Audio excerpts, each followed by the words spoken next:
Setup थोड़ा छोटा है लेकिन समझने के लिए काफ़ी है। जैसा कि बिगिनिंग वाले वीडियो में आपको बताया था कि हमें बेसिक कुंडली बिगिनिंग से सीखने के लिए किन किन चीज़ों पर सारा फोकस लगाना है जिससे हमारे दिमाग में सीखने की जिज्ञासा बने, क्योंकि बिना जिज्ञासा के हम उसको सीख ही नहीं सकते हैं जो चीज़ हम सीखना चाहते हैं। तो यहाँ पर हमारी शुरुआत होती है कुंडली में ग्रहों को जानने से, ग्रहों के स्वभाव और उनके कार्यकत्व जानने से।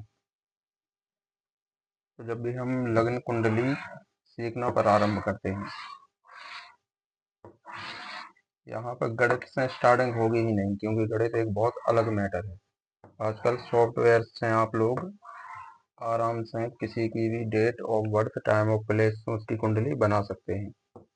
तो जब भी हम कुंडली की शुरुआत करते हैं वह होती है लग्न से, और लग्न किसी के भी वर्तमान को स्पष्ट नहीं करती है। लग्न कुंडली जो होती है वो बताती है हमारे ग्रहों की दशा और ग्रहों की युति, दृष्टि, इनके माध्यम से कि हमारे पास्ट में क्या हुआ या हमारे फ्यूचर में हमें कौन से काम करने चाहिए या क्या कैसी कैसी हमारे जीवन में या प्रॉब्लम्स आने वाली है, कौन से हमें अपॉर्चुनिटी मिलने वाली है, वह हम लग्न से ही जान सकते हैं। और जो प्रेजेंट का अगर हमें कुछ पता करना है तो उसके लिए हमें गोचर कुंडली समझनी पड़ती है। तो गोचर कुंडली को समझने से पहले हमें लग्न का विश्लेषण करना बहुत अच्छे से आना चाहिए, सटीक तरीके से। देखिए, लग्न कुंडली में लग्न 12 ही होती हैं, हर एक राशि की लग्न बनती है। जैसे लग्न कुंडली में विशेष लग्न रहेगी जो अपने केंद्र का प्रथम स्थान है, प्रथम भाव। जो ये द्वादश भाव हैं, द्वादश भाव में अलग अलग राशियां और अलग अलग ग्रह बैठते हैं जो कुंडली का मार्गदर्शन करते हैं। जैसे हमें योगों के बारे में पता चलता है या हो चुकी घटनाओं के या होने वाली घटनाओं का हमें पता चलता है।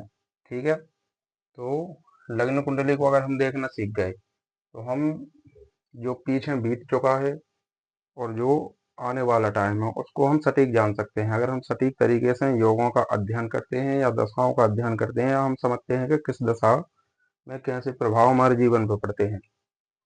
उसके पहले हमें ग्रहों के स्वभाव को और उनके कार्यकत्व को समझना पड़ता है, क्योंकि पूरी कुंडली द्वादश भाव में कोई भी ग्रह कहीं भी बैठ सकता है। एक साथ 5 ग्रह भी बैठ सकते हैं, 4 भी बैठ सकते हैं, 2 भी, या सिंगल सिंगल ग्रह भी सभी भाव में बैठ सकते हैं, उच्च नीच राशियां या शत्रु मित्र ग्रहों के साथ। तो उन ग्रहों का क्या स्वभाव है, क्या कार्यकत्व है, ये हमें सबसे पहले समझना पड़ेगा। तो उसमें हमें कुंडली में कुछ भरने की जरूरत नहीं है। ठीक है, अभी यानी मैटर केवल ये है कि हमें लग्न कुंडली को समझने के लिए कौन कौन सी चीज़ों की ज़रूरत पड़ेगी। तो उसमें कुछ बेसिक सी चीज़ें हैं जिसमें आपको राशि, जो 12 राशियां हैं, यह आपको कंठस्थ होनी चाहिए। किसी भी राशि के अगर हम संख्या को जैसे ही 9 बोलें तो आपको ध्यान होना चाहिए कि 9वीं राशि कौन सी है और उनके स्वामी कौन से हैं। ठीक है, तो पहले तो हमें 12 राशियां याद करनी होगी, उसके बाद सभी राशियों के स्वामी, राशि स्वामी। ठीक है, जो वीडियो के बीच बीच में मेंशन आपको किया जाएगा, स्क्रीनशॉट लेकर उसको अपने रजिस्टर में लिख सकते हैं, जिससे आपको याद करने में सहजता होगी। ठीक है, तो राशियां और राशियों के स्वामी। और बहुत अच्छा होगा अगर आप हर एक राशि के नक्षत्र को भी याद कर लेंगे।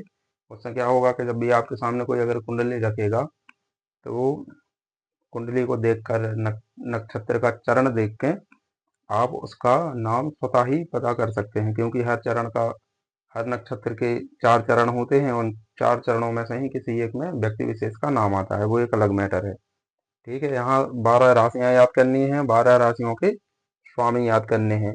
उसके बाद हर एक ग्रह की कोई एक उच्च राशि होती है और एक नीच राशि रहती है। ठीक है, तो यहाँ पर हमें उच्च, नीच, उच्च नीच राशियों को भी याद करना है, क्योंकि उच्च और नीच राशियों का बहुत प्रभाव रहता है। कोई भी ग्रह कितना भी स्ट्रांग हो कुंडली में, अगर वो अपनी नीच राशि में बैठा है तो वो उसके दुष्परिणाम देगा। ठीक है, भाव कोई सा भी हो, त्रिकोण में, दोनों जगह ग्रह अगर नीच राशि में भी है तो वो अशुभ प्रभाव नहीं देता है, लेकिन शुभ प्रभाव भी नहीं देता है। तो उच्च नीच राशि हमें याद करना बहुत जरूरी है। उसके बाद शत्रु मित्र। शत्रु और मित्र, कौन सा ग्रह है, किस ग्रह का शत्रु है और किस ग्रह का मित्र है। ये 1 2 3 4 5 6, इन 6 चीजों को याद करना बहुत अनिवार्य है। तब कहीं जाकर हम लग्न कुंडली के विश्लेषण पर पहुंच सकते हैं, जो आपको समझ में आएगा। अगर यह चीजें आपके माइंड में अच्छे से बैठ जाएं तो उसके बाद हम लग्न कुंडली के विश्लेषण पर आ सकते हैं। देखिए, अगर गणित से शुरुआत करें तो गणित को सीखने में तो बहुत समय लगता है, और आज के टाइम में हर कोई गणित को सीख भी नहीं सकता है, क्योंकि ज्योतिष का गणित गणित एक अलग ही तरीके का होता है, जिसमें संख्याएं बहुत ज्यादा आगे तक नहीं जाती। ग्रहों की गति निकालने के लिए अलग गणित लगती है। ग्रहों का या जन्म काल स्पष्ट करना, इष्टकाल स्पष्ट करना, या फिर भयात भवोग स्पष्ट करना। तो देखिए, उतनी बुद्धि अब बची नहीं है। ये लैला मजनू का जमाना है और सभी लोग उसमें फंसे हैं। ठीक है, तो गणित हम नहीं सीख सकते हैं, लेकिन हम सीख क्या सकते हैं, फलित करना। क्योंकि गणित हमें किसी भी सॉफ्टवेयर से मिल सकती है, जो कि प्रायः सटीक ही रहती है। ठीक है, और वो सुलभ भी है। आप कम टाइम में कुंडली को सॉफ्टवेयर के माध्यम से बना सकते हैं, लेकिन सॉफ्टवेयर का फलित लगभग लगभग एक जैसा ही होता है कई जगह। ठीक है, तो अगर आप फलित स्वयं से करेंगे तो वो ज़्यादा प्रभावी रहेगा, क्योंकि व्यक्ति जब आपके सामने बैठा होगा तो आपको उसको ही आंखों में देख के फलित करना होगा। ठीक है, इसके लिए अभ्यास बहुत लगता है। आप सीख भी लें, उसके बाद आप अपने आसपास वाले व्यक्ति, अपने दोस्त या अपने माता पिता, भाई बहन जिनको आप जानते हैं, उनकी कुंडलियों के माध्यम से आप थोड़ा थोड़ा नॉलेज ले सकते हैं, क्योंकि आप उनके बारे में जानते हैं। या फिर जो बातें आपको नहीं पता है आप वो उनको बताइए, वो आपके सामने क्लियर कर देंगे, क्योंकि हर कोई अपनी ना तो गलती मानता है और ना ही वो अपने अंदर की बात बताना चाहता है। तो जब उनकी कुंडली के माध्यम से अगर आपको स्पष्ट हो जाएगा कि हाँ, ये जो चीज़ मैंने बताई है सटीक बैठी है, तो आपका इससे कॉन्फिडेंस बढ़ेगा। ठीक है, तो यह चीज़ें आपको विशेष याद करनी है, ये सारी आपको मेंशन कर दी जाएंगी। 12 राशियां, 12 राशियों के स्वामी, उनकी उच्च राशि और नीच राशि, और शत्रु और मित्र। ठीक है, इन चीज़ों पे आपको विशेष फोकस करना है। हर एक क्लास 3 दिन के बाद आपको दी जाएगी, इसलिए क्योंकि ये बहुत बड़ा मैटर होता है। हालांकि इसको याद करना कोई बहुत ज़्यादा कठिन नहीं है। ग्रहों का ऐसा है कि किसी किसी ग्रह का तो एक ही स्वामी रहता है, किसी किसी ग्रह के दो दो स्वामी रहते हैं। जैसे मंगल 2 राशियों के अधिपति हैं, और शुक्र 2 राशियों के अधिपति हैं, गुरु शनि ये दो दो राशियों के अधिपति हैं, बुध भी 2 राशि के अधिपति हैं। शुक्र और चंद्र ये एक एक राशि का आधिपत्य स्वामित्व करते हैं। ठीक है, तो ज़्यादा आपको इसमें कठिनाई नहीं होगी। और उच्च नीच राशि भी समथिंग समथिंग ऐसी ही रहती हैं। जैसे सूर्य अगर मेष में उच्च के हैं तो तुला में नीच के हो जाते हैं, शनि तुला में उच्च के हैं तो मेष में नीच के हो जाते हैं, गुरु कर्क में उच्च के हैं मकर में नीच के हो जाते हैं, और मंगल मकर में उच्च के होकर और कर्क में नीच के हो जाते हैं। तो ये भी बहुत कठिन नहीं है, बस इस पर थोड़ा सा फोकस करना है और ये आपके दिमाग में बैठ जाएगा। बस थोड़ा सा कठिन होता है तो शत्रु मित्र याद करना, क्योंकि प्रायः सभी ग्रहों के शत्रु मित्र होते हैं। सूर्य शनि में शत्रुता रहती है, शनि के मंगल, गुरु, चंद्र इत्यादि मित्र हैं। तो इनको जब आप सटीक तरीके से याद कर लेंगे, उसके बाद हम कुंडली के विश्लेषण पर आगे बढ़ सकते हैं।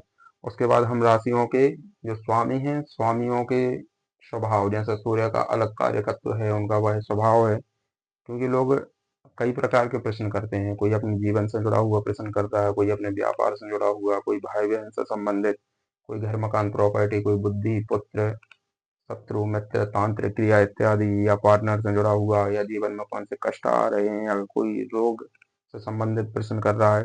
तो सभी जो ग्रह हैं, ग्रहों के जो स्वामी हैं, तो उन सभी का एक स्वभाव रहता है, एक कार्यपत्र रहता है। तो अगर वो आपको याद रहेंगे तो आप सटीक विश्लेषण कुंडली का कर पाएंगे। तो ये जो 6 चीज़ें हैं, इनका मैटर आपको वीडियो के बीच में ही अलग अलग जगह पे बता दिया जाएगा। तो वो आप उसका स्क्रीनशॉट लेके अपने जो भी आप नोटबुक बना रहे हैं कुंडली के लिए, उसमें ऐड कर सकते हैं। और ये मेरी गारंटी है, अगर आप जिस तरीके से मैं बता रहा हूँ अगर उसको आप फॉलो करते जाएं तो मैटर बहुत कम टाइम का रहेगा। ये मैं नहीं कह सकता कितने 2 महीने 3 महीने या 4 महीने का रहेगा, लेकिन अगर आपने इसको फॉलो कर लिया तो इससे आप कुंडली का बहुत बड़े भृगु ऋषि तो नहीं बन पाएंगे, लेकिन हाँ इतना तो आप कर लेंगे कि आपको दूसरे किसी से पूछने की जरूरत नहीं पड़ेगी। वो सामने वाले की कुंडली का आप एक सटीक विश्लेषण कर पाएंगे। तो इसको स्पष्ट कीजिए। और इसके बाद का जो वीडियो रहेगा वो वीडियो रहेगा सूर्य के कार्यकत्व और स्वभाव, और उनके क्या क्या प्रभाव जीवन में रहते हैं और कहाँ कहाँ वो कार्य करते हैं। राधे राधे।